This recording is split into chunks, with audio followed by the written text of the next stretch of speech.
Hey there, folks. Welcome back to Websoul Channel.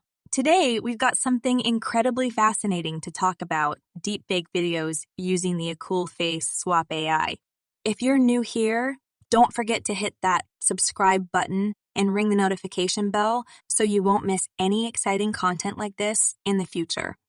Now, let's dive right in. AKOOL Face Swap AI is one of the most advanced tools for creating deepfake videos.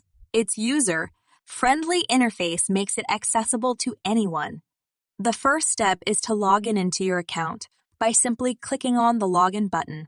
You must have an account, as the tool cannot be used without one. After creating an account, click Choose Files and select a media file to upload. We will select, for our example, from Try Demo, the video. Click on the video. Click on the video, and in the Detected Face section, pick a face for the face swap. You can click on the plus button and add an image for the swap. We will choose, for example, a demo face image.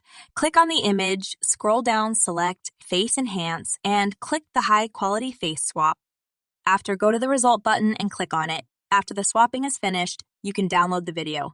Click on Download button. Let's take a look at the deepfake generated video. Don't forget to hit that like button if you found this video helpful, subscribe to stay updated, and please do us a favor: share this video with your friends and colleagues. Thanks for joining us, and we'll see you in the next video.